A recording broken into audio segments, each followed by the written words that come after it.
Hello my dear friends, welcome to back my YouTube channel. तो आप लोगों को अपना YouTube channel online teaching Adda platform में बहुत बहुत स्वागत है। तो आज से हम लोग कंटिन्यू जनरल साइंस एनसीईआरटी का एग्जाम्पलर एमसीक्यू करेंगे, जो कि 6 टू 12 तक का सारे चैप्टर वाइज आप लोगों को करवाया जाएगा।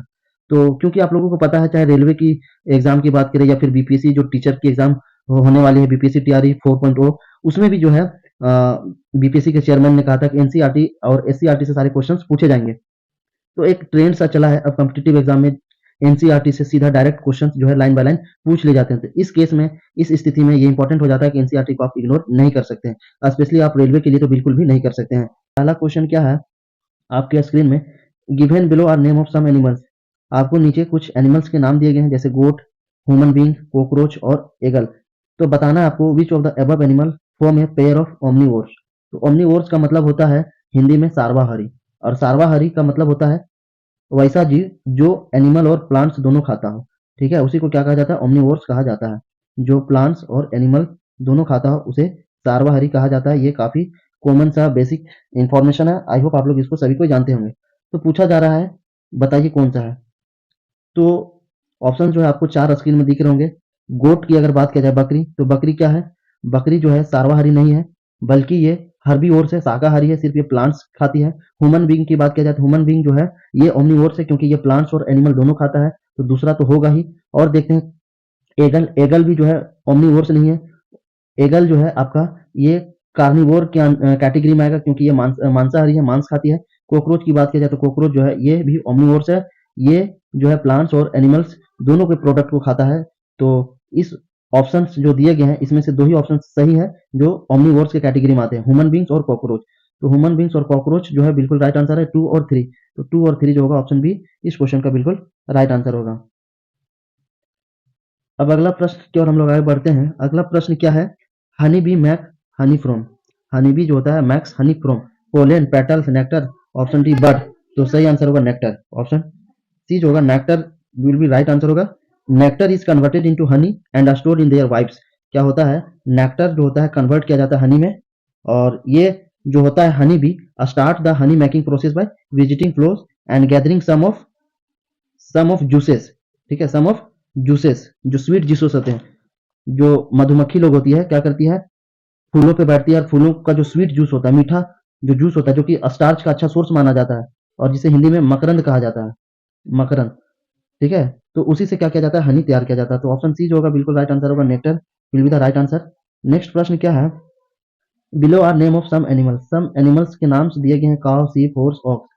बताना है which of the above are sources of milk for human being. Milk हमें किससे प्राप्त होता है। तो ये बहुत इजी क्वेश्चन है, क्योंकि एनसीईआरटी एक ऐसा किताब होता है जिसमें जो क्वेश्चंस के जो लेवल होते हैं बहुत सारे तरीके से दिए होते हैं। आपको वन लाइनर फॉर्म में भी दिया होता है, फिल इन द ब्लैंक्स में होता है, उसके बाद एमसीक्यू होता है, फिर लॉन्ग टाइप क्वेश्चंस होते हैं, ताकि जो है ब्रॉड तरीके से आपका जो कॉन्सेप्ट है डेवलप हो सके। तो एनसीईआरटी में जो है जीरो टू हीरो बनाने का कॉन्सेप्ट होता है। तो यहाँ पे जो है कुछ क्वेश्चंस ऑब्वियसली आपको इजी देखने को मिलेंगे, क्योंकि सारे क्वेश्चंस को जो है हम ऐड किए हैं, एक भी क्वेश्चन को नहीं छोड़े हैं। और 6 to 12 तक जितने भी चैप्टर वाइज हैं उसके सारे एनसीईआरटी एग्जाम्पलर्स के एमसीक्यू आपको डेली बेसिस पे करवाया जाएगा। तो चलिए बताइए, इनमें से किसे हमें मिल्क प्राप्त होता है ह्यूमन बींग के लिए। काव से, जी बिल्कुल होता है। सीप से भी होता है, हॉर्स से नहीं होता है, और ऑक्स से भी नहीं होता है। तो काव और सीप बिल्कुल सही आंसर है, फर्स्ट और सेकंड। तो फर्स्ट और सेकंड कौन सा ऑप्शन में दिया गया है, ऑप्शन बी में जो है दिया गया है। तो ऑप्शन बी जो होगा इसका बिल्कुल सही आंसर होगा। अब आगे बढ़ते हैं हम लोग, और चौथे क्वेश्चन का आप आंसर बताएंगे। Given below is a list of edible plants. Edible plants किसे कहा जाता है, जो खाने योग्य जो प्लांट्स होते हैं उसी को इडिबल प्लांट्स कहा जाता है। बनाना, पंपकिन, लेडी फिंगर, ब्रिंजल। तो विच पेयर ऑफ प्लांट्स हैव 2 और मोर इडिबल पार्ट्स। तो बताना है कि इनमें से कौन से प्लांट्स का जो है 2 और मोर इडिबल पार्ट्स है, यानी दो से अधिक पार्ट, या दो से अधिक पार्ट को हम खा सकते हैं। केला का, पंपकिन का, लेडी फिंगर का, ब्रिंजल का। तो पंपकिन का तो खाया जाता है, ठीक है। ब्रिंजल का, ब्रिंजल जो है 2 डिबल पार्ट्स नहीं होता है। लेडी फिंगर्स की बात किया जाए, इसमें सिर्फ जो होता है लेडी फिंगर भिंडी खाया जाता है, उसके पौधे को नहीं खाया जाता है। बनाना की बात किया जाए, तो बनाना की अगर बात किया जाए तो बनाना का खाया जाता है ना, बनाना का जो है स्टेम को भी खाया जाता है, और इसके जो फ्रूट्स होते हैं केला उसको भी खाया जाता है। तो बनाना का जो ट्री होता है इसके तने का भी जो है कहीं कहीं पे क्रंची स्पाइसी चिप्स बना के खाया जाता है, जैसे साउथ साइड में अधिकतर इसका इस्तेमाल किया जाता है। तो यहाँ पे जो है बनाना और pumpkin will be the right answer, क्योंकि ये दो ऐसे प्लांट्स हैं जिसके पास दो या दो से अधिक एडिबल पार्ट्स हैं, जिसका हम लोग फल भी खाते हैं और प्लांट्स भी इसका उपयोगी होता है। तो ऑप्शन ए जो होगा बिल्कुल सही आंसर होगा। अब आगे बात करते हैं, the part of banana plant not use as a food. Banana plant जो होता है उसको यूज नहीं किया जाता है फूड के तौर पे, कौन सा पार्ट होता है? फ्लावर, फ्लावर को तो खाया जाता है, फ्रूट्स को भी खाया जाता है, स्टेम्स को भी खाया जाता है, रूट्स को भी खाया जाता है। लेकिन एनसीईआरटी अगर बात किया जाए तो एनसीईआरटी के अकॉर्डिंग जो होगा इसका जो सही आंसर होगा, इसका जो सही आंसर होगा रूट। ठीक है, क्योंकि जो है रूट जो होता है बनाना प्लांट का जो रूट होता है इसको बेसिकली फूड के तौर पे इस्तेमाल नहीं किया जाता, लेकिन कहीं कहीं पे आप वीडियोस वगैरह में देखते होंगे बनाना प्लांट के जो रूट्स होते हैं इसको भी जो है फूड के तौर पे यूज किया जाता है, इसको ऐसा कंसीडर किया जाता है कि इसमें काफी अच्छे न्यूट्रिएंट्स मिलते हैं। तो यहाँ पे बेसिकली देखा जाए तो चारों पार्ट्स जो है बनाना प्लांट के खाए जाते हैं, लेकिन एनसीईआरटी जो है इसको सही आंसर मानता है रूट। ठीक है, बाकी तने को भी खाया जाता है, फ्रूट्स को भी, और फ्लावर्स को भी जो है बनाना प्लांट के जो फ्लावर्स होता है उसको भी सब्जी बना करके खाया जाता है। क्वेश्चन नंबर 6 क्या पूछा जा रहा है? Read each set of terms and identify the odd set. Odd set आपको बताना है। काव, मिल्क, बटर, ये तीनों जो है जो ऑप्शंस में दिए गए हैं एक ही कैटेगरी के अंदर में आते हैं। हेन, मीट, ये भी जो है तीनों एक ही कैटेगरी के अंदर आते हैं। गोट, मिल्क, मीट, ये भी जो है एक ही कैटेगरी के अंडर में आते हैं। वहीं पे बात किया जाए प्लांट, वेजिटेबल, बटर और मिल्क, यहाँ पे देखिए ओड सेट ये नहीं होगा, मतलब ऑप्शन डी जो होगा आपका ओड सेट होगा। क्यों? क्योंकि यहाँ पे जो है दो प्रोडक्ट्स दिए गए हैं, प्लांट प्रोडक्ट्स को भी दिया गया है, प्लांट प्रोडक्ट्स को दिया गया है और यहाँ पे एनिमल प्रोडक्ट्स को, दोनों को दिया गया है, दो सेट्स को दिया गया है। और बाकी ऑप्शंस में देखेंगे तो काव, मिल्क, बटर ये जो है एनिमल, ठीक है, एनिमल्स कैटेगरी के हैं सारे ये प्रोडक्ट्स हैं, ये भी एनिमल कैटेगरी के हैं, ये भी सारे एनिमल कैटेगरी के हैं। इनमें से जो चार सेट्स दिए गए हैं उनमें से ओड सेट कौन सा होगा? प्लांट, वेजिटेबल, बटर मिल्क, जो ऑप्शन डी में आपको दिख रहा होगा, क्योंकि इसमें प्लांट प्रोडक्ट और एनिमल प्रोडक्ट दोनों को ऐड किया गया है, इसीलिए ये ओड सेट कहलाएगा। अगला क्वेश्चन क्या है देख सकते हैं स्क्रीन में आप लोग। Which one of the following food item does not provide dietary fibre. Dietary fibre जो है कौन प्रोवाइड नहीं करता? डाइटरी फाइबर क्या होता है? डाइटरी फाइबर जो होता है जिसे हिंदी में रुक्षांश कहा जाता है, रुक्षांश भी जो होता है हमारे बॉडी के लिए काफी इंपॉर्टेंट होता है। ठीक है, ये भले ही बॉडी को न्यूट्रिएंट्स प्रोवाइड नहीं करते हैं, न्यूट्रिएंट्स जो होता है प्रोवाइड इसके द्वारा नहीं किया जाता है, लेकिन डाइटरी फूड्स के मदद से जो है जो अनपचा भोजन होता है, जो अनडाइजेस्ट फूड होता है उसको बाहर निकालने का काम करता है और हमारे डाइजेस्टिव सिस्टम को स्ट्रोंग करता है, मजबूत बनाता है डाइटरी फाइबर। तो हम कह सकते हैं कि डाइटरी फाइबर भी हमारे बॉडी के लिए इंपॉर्टेंट है, लेकिन ये हमारे बॉडी को किसी भी तरीके का न्यूट्रिएंट्स प्रोवाइड नहीं करते हैं। तो बताना है कि कौन डाइटरी फाइबर नहीं है। Whole grains, whole pulse, fruit and vegetables, option D milks, option D milks. तो इसमें जो सही आंसर होगा आपका ऑप्शन डी जो होगा राइट आंसर होगा। मिल्क जो होगा ये डाइटरी फाइबर नहीं है, ये जो है excellent source of vitamin, proteins and minerals है और इसमें कैल्शियम की भी अधिक मात्रा पाई जाती है। बाकी होल ग्रेन्स की बात किया जाए, whole pulse, fruit and vegetables, ये सारे क्या है? ये सारे जो है डाइटरी फाइबर फूड्स है, ये सारे जो है हमारे बॉडी को डाइटरी फाइबर प्रोवाइड करते हैं। तो option D will be the right answer of this question. Next प्रश्न क्या है?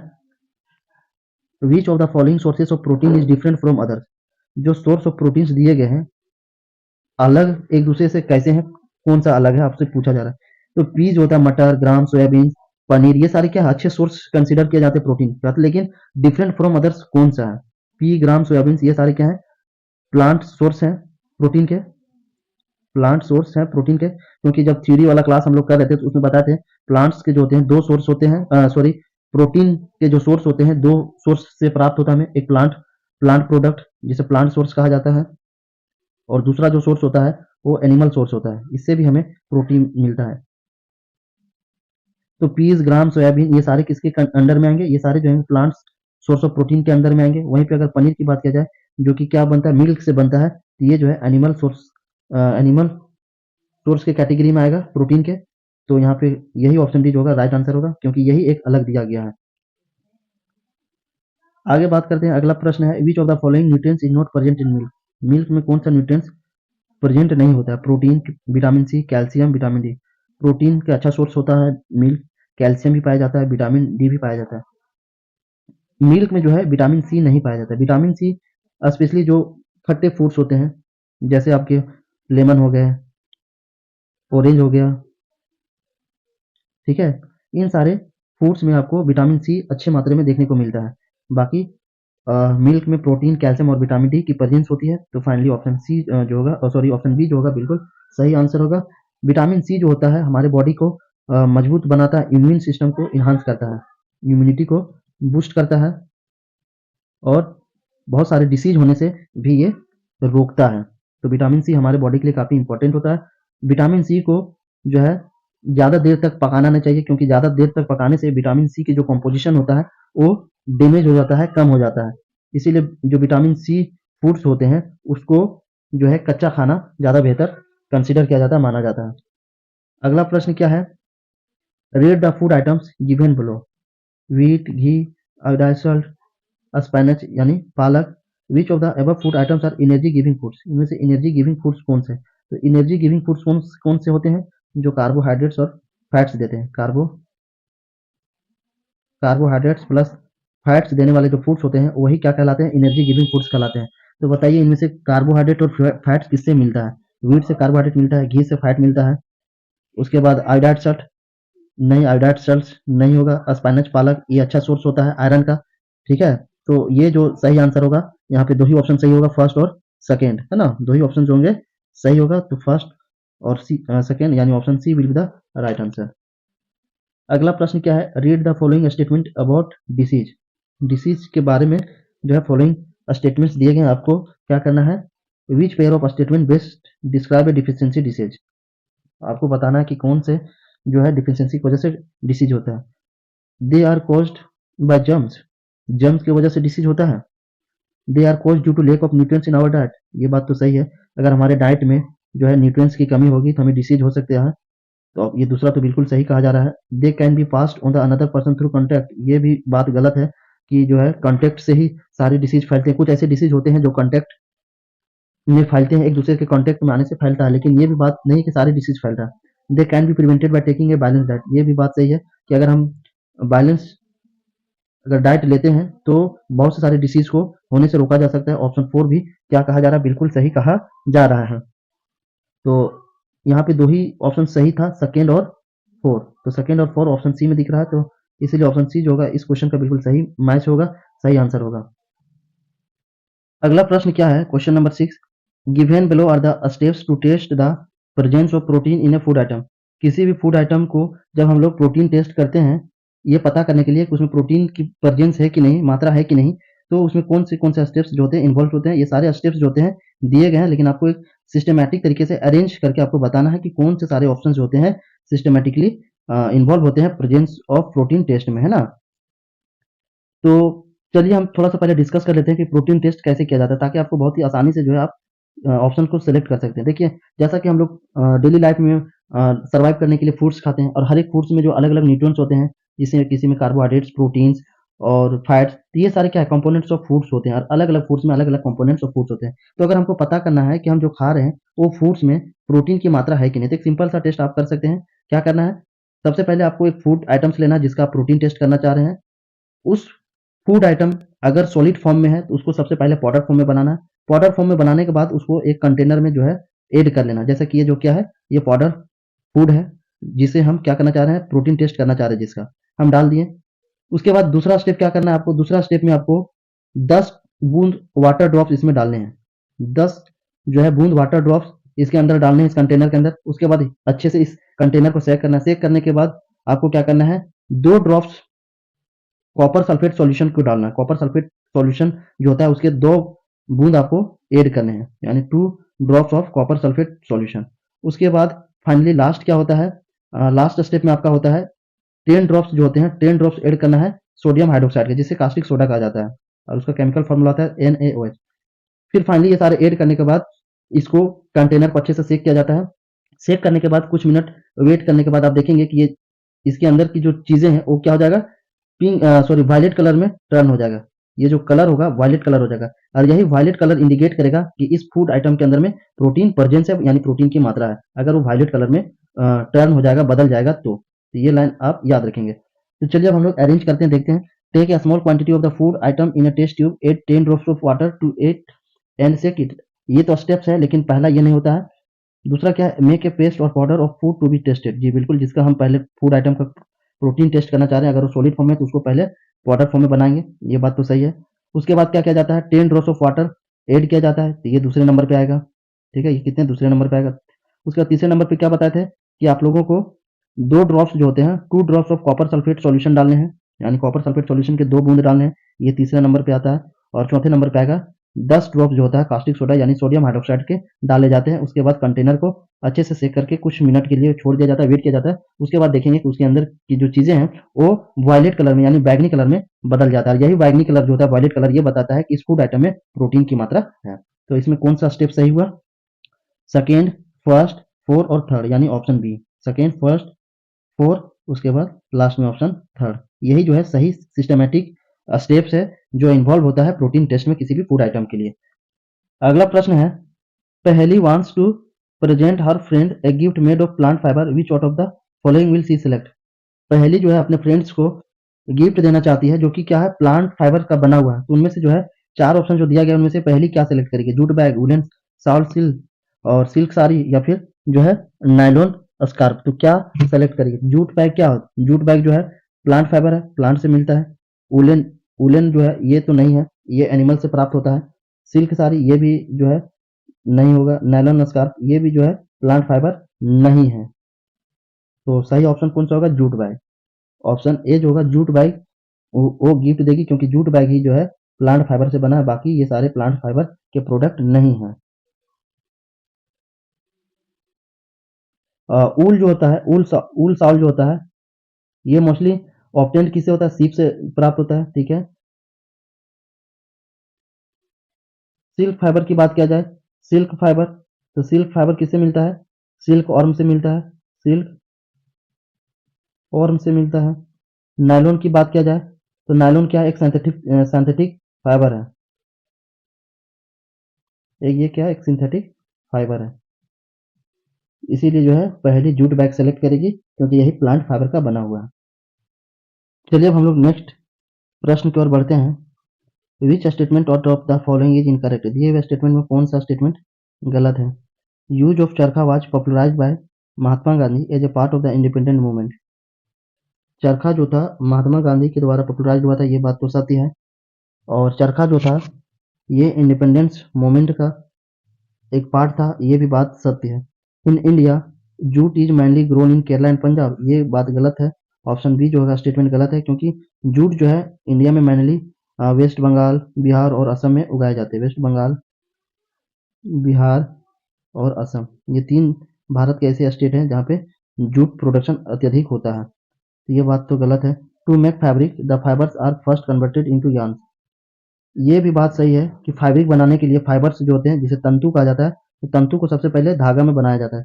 तो कपड़ा बनाने के लिए क्या किया जाता है, कपड़ा बनाने के लिए सबसे पहले जो है तंतु से धागा बनाया जाता है, तंतु से धागा बनाया जाता है। यानी फाइबर्स, सबसे पहले fibres converted into yarns, fibres को यार्न्स में कन्वर्ट किया जाता है। यार्न्स का मतलब होता है धागा और फाइबर्स का मतलब होता है तंतु।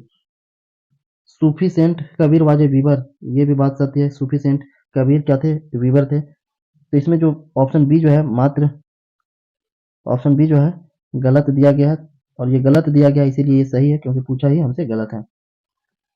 अगला प्रश्न क्या है, which of the following materials did people use in ancient time for making cloth.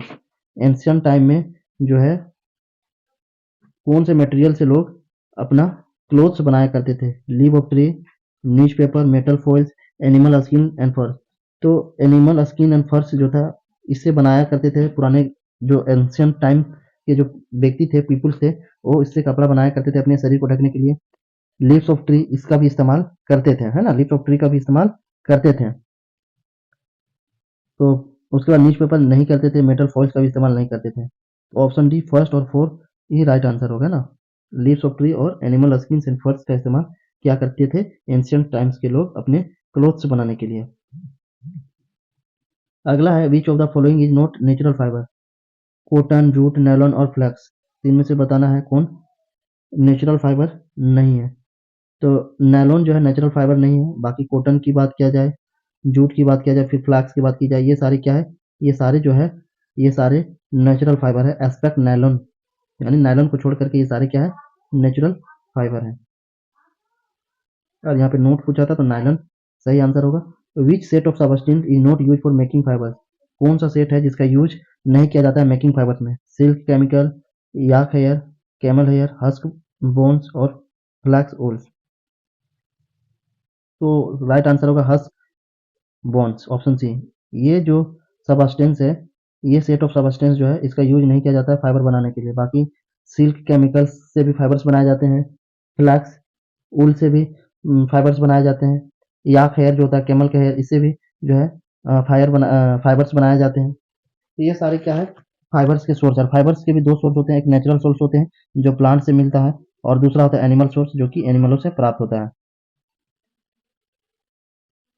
अगला प्रश्न क्या है, बूझो वेन टू क्लोथ शॉप, बूझो जो है कपड़े की दुकान गई, there he found a fabric which was smooth to touch, had vibrant colour and shine, the fabric could B.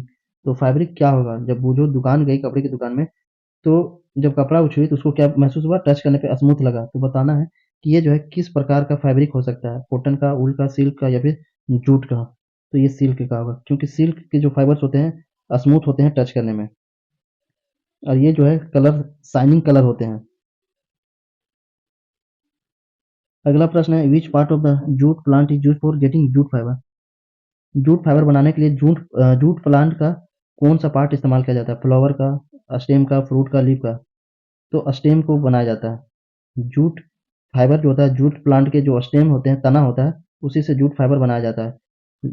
जो जूट का प्लांट होता है उसको जो है पानी में काफी देर तक उसको फूलने के लिए छोड़ दिया जाता है। उसके बाद जो है उसके तने से उसके जो छिलके होते हैं उतार लिया जाता है, और उसी से जो है डिजायरेबल प्रोडक्ट बनाया जाता है। तो stem will be the right answer. अगला है, yarn is woven to get fabric using, yarn का मतलब होता है धागा, यार्न का मतलब होता है धागा, तो और वोवेन का मतलब होता है बुनना। किससे जो है धागा बुनाई किया जाता है, फैब्रिक, फैब्रिक से जो है धागा बनाने के लिए किससे बनाया जाता है? चरखा, स्पाइनिंग मशीन, लूम या फिर नाइटिंग नीडल्स? तो बताइए इसका क्या आंसर होगा। इसका जो सही आंसर होगा वो होगा आपका लूम्स, है ना, ऑप्शन सी। लूम्स का इस्तेमाल किया जाता है। The weaving of yarn to make fabric is done by using looms. Looms क्या होता है? लूम्स एक डिवाइस होता है जिसको यूज किया जाता है making fabrics by weaving yarn और थ्रेड्स। तो लूम्स एक डिवाइस है जिसका इस्तेमाल किया जाता है इस चीज के लिए। अगला है, बीरा is a farmer, his field has black soil and the climate is warm, which fiber yielding plants should be grow in his field? Jute, cotton, coconut, ओल? तो कॉटन जो होगा इस वेदर में सूट करेगा, क्योंकि कॉटन जो होता है कपास की खेती के लिए काली मिट्टी जो होती है काफी उपयुक्त मानी जाती है, काली मिट्टी। और इसके लिए जो है यहाँ पे लिखा हुआ था his field has black soil, यानी काली मिट्टी है, and the climate is warm, यानी क्या है, थोड़ा सा गर्माहट वाला और वेदर है। ये जो होता है किसके लिए सूटेबल होता है? कॉटन के लिए। काली मिट्टी और गर्माहट का जो वार्म होता है वेदर होता है, ये कॉटन प्रोडक्शन के लिए काफी अच्छा माना जाता है। The correct sequence of get cloth, cloth पाने के लिए, बनाने के लिए कौन सा सीक्वेंस सही है? तो सीक्वेंस कौन सा सही है? पहले फाइबर को यार्न बनाया जाता है, इसके बाद फैब्रिक बनाया जाता है। फाइबर टर्न्स इनटू यार्न, फिर finally yarn turns into fabric, यानी तंतु से पहले धागा बनाया जाता है, फिर धागे से जो है कपड़ा बनाया जाता है। तो सही जो सीक्वेंस होगा कौन सा होगा? फाइबर, उसके बाद यार्न, उसके बाद फिर फैब्रिक। तो ऑप्शन बी जो है सही आंसर है। अगला प्रश्न क्या है, Boojho wants to make yarn from fibre at home, which of the following will he use to carry out the task? Powerloom, handloom, charkha, knitting needle? बूझो जो है अपने घर घर में यार्न से जो है फाइबर बनाना चाह रही है, यानी धागे से जो है कपड़ा बनाना चाह रही है, तो उनमें से जो है किसका इस्तेमाल करेगी? तो ये चरखा का इस्तेमाल करेगी। चरखे से जो है, चरखे से धागे की कटाई करके जो है फाइबर बनाया जाता है। An iron nails is kept in each of the following liquid, in which case would it lose its shine and appear dull? एक आयरन नेल को जो है each of the following liquids में अगर रखा जाए, इन विच केस, किस case में जो है आयरन नेल्स का जो साइन होगा वो खत्म हो जाएगा या फिर डल जैसा एपियर होगा। मस्टर्ड ऑयल में, सॉफ्ट ड्रिंक में, कोकोनट ऑयल में, केरोसिन में। तो सही आंसर होगा सॉफ्ट ड्रिंक में। सही आंसर होगा सॉफ्ट ड्रिंक में, क्योंकि mustard oil, coconut oil, kerosene ये सारे क्या होंगे, इससे जो है आयरन का जो नेल है उसकी जो अपीयरेंस होगा डल नहीं होगा, बल्कि सॉफ्ट ड्रिंक में जब उसको कैप्ट करेंगे, रखेंगे, तो उसका जो अपीयरेंस होगा डल हो जाएगा। अगला प्रश्न क्या है, pick one material from the following which is completely soluble in water. बताइए इनमें से कौन कम्प्लीटली सोल्यूबल इन वाटर है। Chalk powder, tea leaves, glucose, sawdust. तो ग्लूकोज जो है ये कम्प्लीटली सोल्यूबल है वाटर में, ग्लूकोज। अगले प्रश्न की ओर हम लोग बढ़ते हैं। अगला प्रश्न क्या है, you are provided with the following materials. ये आपको 4 मटेरियल्स दिए गए हैं, magnifying glass, mirror, stainless steel plate और ग्लास टम्बलर। तो आपको बताना है कि इनमें से कौन सा मटेरियल जो है ट्रांसपेरेंट मटेरियल। तो ट्रांसपेरेंट मटेरियल वैसे मटेरियल्स होते हैं जो आर पार दिखाई देते हैं, जिसके मदद से जो है आर पार हम देख सकते हैं, वैसे मटेरियल को ट्रांसपेरेंट मटेरियल कहते हैं। तो इनमें से है कौन है, मैग्नीफाइंग ग्लास, जी बिल्कुल ये तो ट्रांसपेरेंट मटेरियल है, ठीक है। वहीं पे बात किया जाए मिरर की, तो मिरर ट्रांसपेरेंट मटेरियल नहीं है। स्टेनलेस स्टील प्लेट ये भी जो है ये भी ट्रांसपेरेंट मटेरियल नहीं है। ग्लास टम्बलर ये ट्रांसपेरेंट मटेरियल है, और मैग्नीफाइंग ग्लास ये दोनों ट्रांसपेरेंट मटेरियल है। तो यानी फर्स्ट और फोर्थ ऑप्शन जो होगा सही आंसर होगा, यानी ऑप्शन सी इस प्रश्न का बिल्कुल राइट आंसर होगा। अगला प्रश्न क्या है, Boojho found a bag containing the following materials. Boojho एक बैग पाती है, उसमें से ये सारे मटेरियल्स कंटेनिंग है, मिरर है, paper stand with oil, magnet, glass spectacles. तो बताना है इनमें से जो है कौन सा मटेरियल ओपेक मटेरियल है। ओपेक मटेरियल वैसे मटेरियल्स को कहा जाता है जिसके मदद से आर पार हम नहीं देख सकते, वैसे मटेरियल को ओपेक मटेरियल्स कहा जाता है। तो मटेरियल्स जो होते हैं, मटेरियल्स जो होते हैं उसकी जो नेचर होता है, 3 तरीके का नेचर होता है, ठीक है। एक होता है आप कह सकते हैं ट्रांसपेरेंट, ट्रांसपेरेंट। दूसरा होता है आपका ओपेक, और तीसरा होता है ट्रांसलूसेंट, ट्रांसलूसेंट। इससे आर आर पार देख सकते हैं लेकिन क्लियरली नहीं देख सकते हैं, वैसे मटेरियल को ट्रांसलूसेंट मटेरियल कहा जाता है। इसमें बिल्कुल क्लियरली देख सकते हैं, इसमें थोड़ा थोड़ा क्लियर दिखाई देगा, इसमें तो बिल्कुल भी आर पार नहीं दिखाई देगा। तो इनमें से कौन ओपेक मटेरियल है, मिरर, मिरर जो है ओपेक मटेरियल है। Paper stand with oil, paper stand with oil जो है ये ट्रांसलूसेंट मटेरियल है। ये कौन सा मटेरियल, ट्रांसलूसेंट मटेरियल है। आर पार तो दिखाई देगा लेकिन उतनी क्लियरली नहीं दिखाई देगा। मैग्नेट की बात किया जाए तो मैग्नेट भी जो है ओपेक मटेरियल है। और वहीं पे ग्लास स्पेक्टेकल्स की बात किया जाए तो ये ट्रांस मटेरियल्स है। लेकिन यहाँ पे पूछा था ओपेक मटेरियल कौन कौन है, तो मिरर और मैग्नेट, यानी ऑप्शन फर्स्ट और थर्ड सही आंसर होगा। तो ऑप्शन सी जो है इस क्वेश्चन का बिल्कुल राइट आंसर बनेगा। अगला प्रश्न क्या है, while doing an activity in class the teacher asked पहली to hand over a translucent material। Translucent material जो है हैंड ओवर करने के लिए कहा जा रहा है एक क्लास एक्टिविटी के दौरान। Which among the following materials will Paheli pick and give her teacher. उनमें से जो है कौन सा मटेरियल पहले पिक करेगी और अपने टीचर को देगी, जो कि क्या हो, ट्रांसलूसेंट मटेरियल हो। ग्लास टम्बलर, मिरर और एल्युमिनियम फॉयल और मुस्लिन क्लॉथ। तो ग्लास मिरर अभी बताएं, मिरर क्या होता है। मिरर जो है ओपेक मटेरियल है, ओपेक मटेरियल है। ग्लास टम्बलर ये ट्रांसपेरेंट मटेरियल है, ट्रांसपेरेंट मटेरियल है, लेकिन हमको पूछा जा रहा है ट्रांसलूसेंट, ठीक है, ट्रांसलूसेंट। उसके बाद बात किया जाए एल्युमिनियम फॉयल, एल्युमिनियम फॉयल भी जो है ये भी आपका ओपेक मटेरियल है। मुस्लिन क्लॉथ की बात किया जाए तो ये आपका ट्रांसलूसेंट मटेरियल है, ट्रांसलूसेंट मटेरियल। इससे जो है आर पार तो देख सकते हैं लेकिन क्लियर नहीं देख सकते हैं। तो ऑप्शन सी जो होगा बिल्कुल सही आंसर होगा, ऑप्शन सी जो होगा बिल्कुल राइट आंसर होगा इस क्वेश्चन का।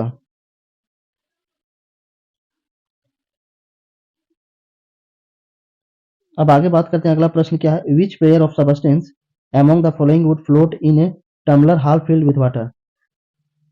Cotton thread, thermocol, feather, plastic ball, pin, oil drops, rubber band and coins. इनमें से जो है कौन सा पेयर सबस्टेंस है जो फ्लोट करेगा, तैरेगा in a tumbler half filled with water. Half filled water tumbler में जो है ये कौन से मटेरियल जो है कौन सा सबस्टेंस जो है तैरेगा, ये क्वेश्चन पूछा जा रहा है। तो ये जो होगा फेदर और प्लास्टिक बॉल ये राइट आंसर होगा, क्योंकि इसकी जो डेंसिटी होगी वाटर की डेंसिटी से कम होती है, तो ये जो है वाटर के सरफेस पे क्या करेगा, फ्लोट करेगा। बाकी ये सारे तो क्या हो जाएंगे, डूब जाएंगे। ये सारे जो है राइट आंसर नहीं है। ऑप्शन बी जो है बिल्कुल सही आंसर है। अगला प्रश्न क्या है, which among the following are commonly use for making a safety pin.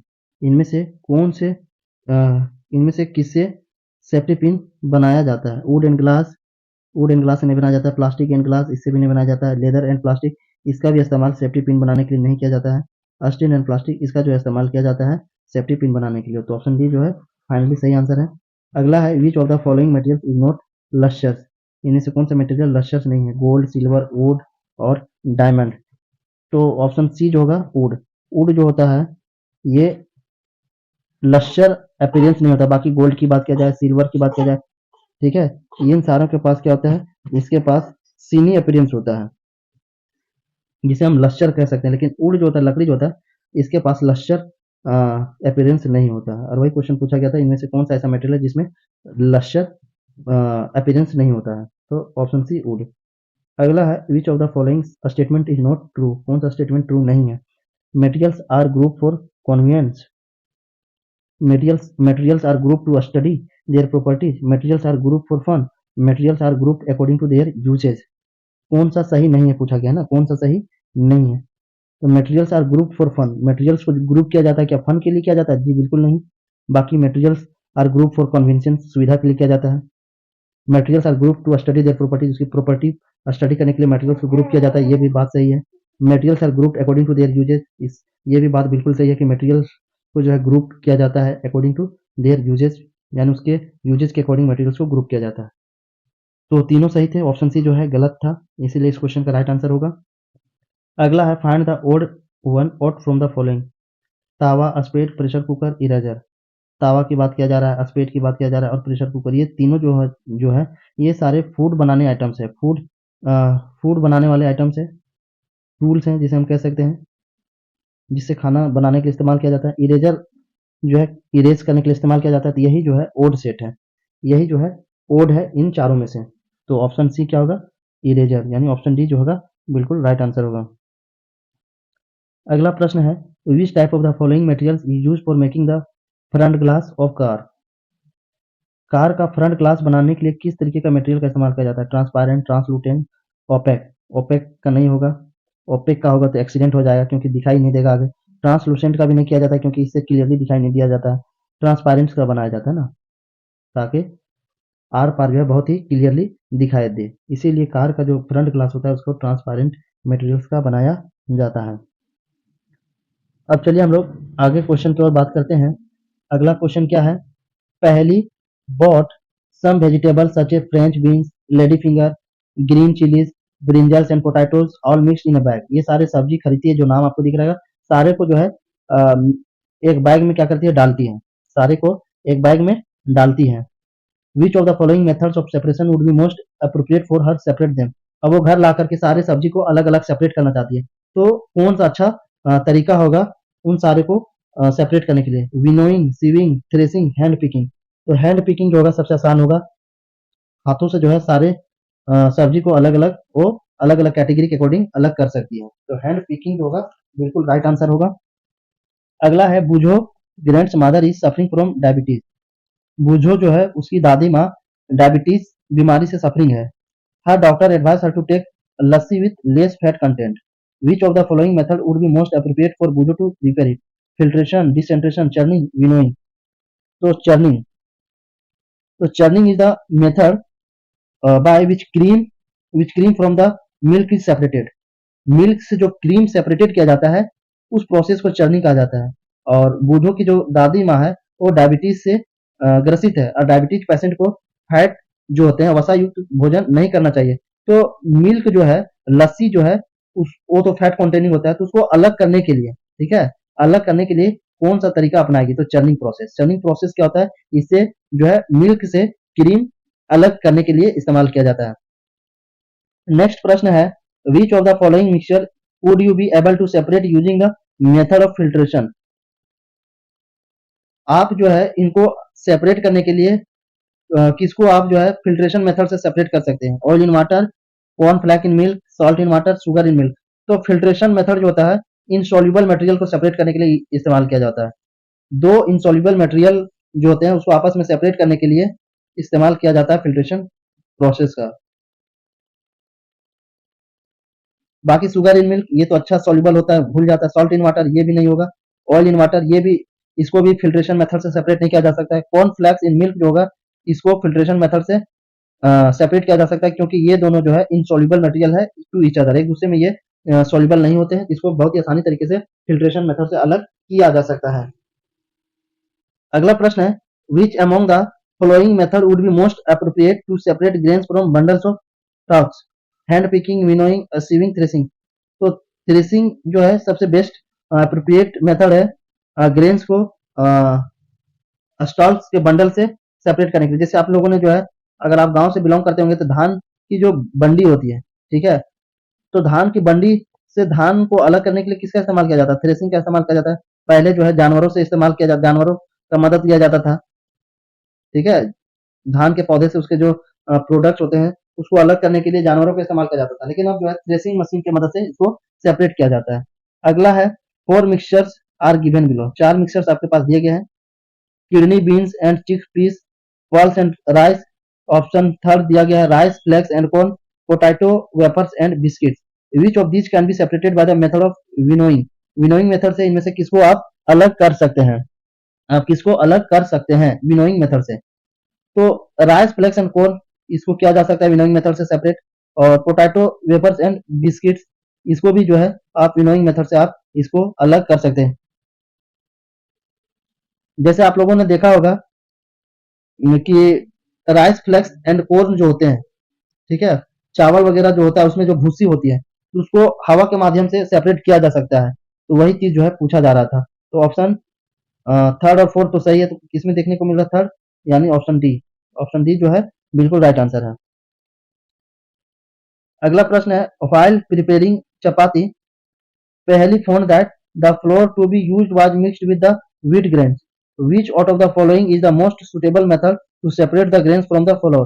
Threshing, sieving, winning और विनोइंग या तो फिर फिल्ट्रेशन, इनमें से कौन सा मेथड से अलग किया जा सकता है? तो ऑप्शन बी सीविंग जो है सबसे बेस्ट सुटेबल मेथड है। अगला है, you might have observe that preparation of ghee from butter and cream at home, which method can be use to separate ghee from residue? Residue से घी सेपरेट करने के लिए इनमें से कौन सा मेथड सबसे बेस्ट होगा? इवोपरेशन, डिसकंटेशन, फिल्ट्रेशन या फिर चर्निंग? तो कौन सा सही होगा? तो इसका सही आंसर डिकेंटेशन और जो होगा फिल्ट्रेशन सही राइट आंसर होगा, है ना। नेक्स्ट प्रश्न है, in an activity a teacher dissolve a small amount of solid copper sulfate in a tumbler half filled with water. Which method should you use to get back solid copper sulfate from the solution? Disintegration, evaporation, sedimentation और condensation? तो evaporation की मदद से जो है वापिस आप solid copper sulphate पा सकते हैं, क्योंकि उसमें जो होगा वाटर में अगर सॉलिड कॉपर सल्फेट मिलाया हुआ है तो क्या होगा, इवोपरेशन की मदद से वाटर जो होंगे सारे इवोपरेट हो जाएंगे, फिर आपको फाइनली क्या मिलेगा, आपको सॉलिड कॉपर सल्फेट दोबारा मिल जाएगा by the help of evaporation process. तो ऑप्शन बी इवोपरेशन प्रोसेस जो है बिल्कुल राइट आंसर है। अगला है, ड्यूरिंग समर यानी समर के दौरान Boojho carries water in a transparent plastic बोतल to his school. One day he left his बोतल इन द स्कूल, द बोतल still had some water left in it.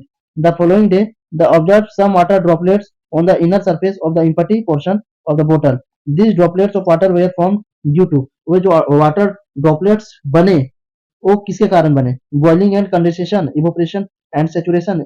Evaporation and condensation, option D condensation and saturation. तो किसके मदद से बना? वो जो है बना आपका इवोपरेशन एंड कंडेंसेशन के मदद से, जो है यही प्रोसेस के मदद से जो वाटर ड्रॉपलेट्स उसके अंदर बने बॉटल के अंदर, यही प्रोसेस की वजह से बना। तो ऑप्शन सी सही आंसर है। अगला है, पहली asked for a glass of water from बुझो, he gave her a glass of ice cold water.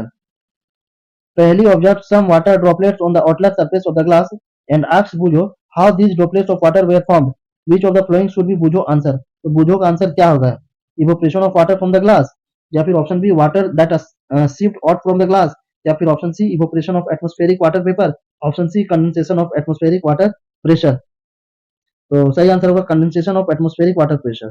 Condensation of atmospheric water pressure जो है इसका सही आंसर है।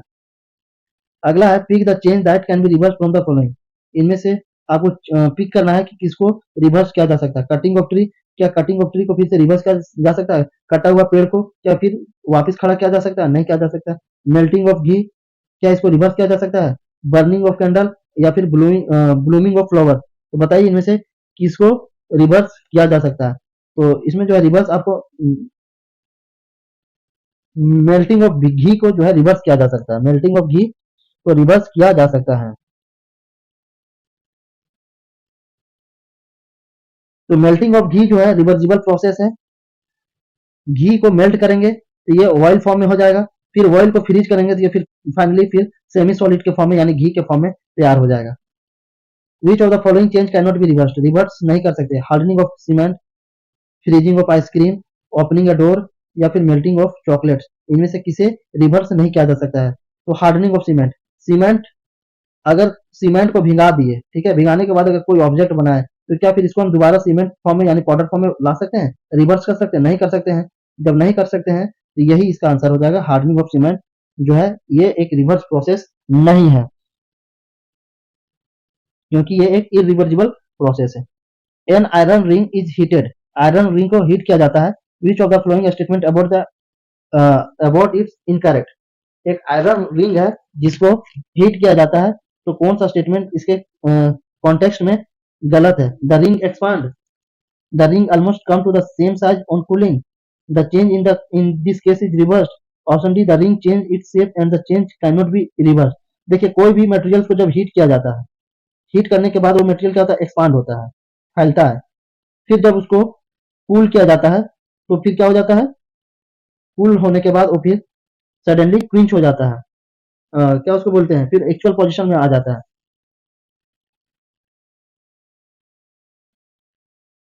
तो बताइए आयरन रिंग को जब हीट किया जाता है तो उसके संबंध में कौन सा गलत कथन दिया गया है? तो the ring changes it's shapes and the change can not be reverse, option D जो होगा राइट आंसर होगा। यही गलत है कि जब रिंग चेंज हो जाएगा, रिंग को जब हीट करेंगे तो इसका जो शेप होगा चेंज हो जाएगा और ये कैन नॉट बी रिवर्स, और ये एक्चुअल पोजीशन में नहीं है, ऐसा नहीं है। जब रिंग को हीट करेंगे तो एक्सपांड होगा, ये बात सही है। उसके बाद the ring almost come to the same size on cooling, जब कूलिंग करेंगे तो फिर अपना एक्चुअल पोजीशन में दोबारा आ जाएगा। The change in this case reverse, इस केस में जो है चेंज को रिवर्स किया जा सकता है। ये तीनों क्या है? रिवर्सिबल प्रोसेस है, रिवर्स किया जा सकता है। लेकिन ऑप्शन डी जो था गलत बताया जा रहा था, ये गलत स्टेटमेंट था और पूछा ही था गलत, है ना? इसीलिए ऑप्शन डी जो है राइट आंसर है। अगला है व्हाइल लाइटिंग ए कैंडल, पहली ऑब्जर्व दैट फ्लोइंग चेंजेस।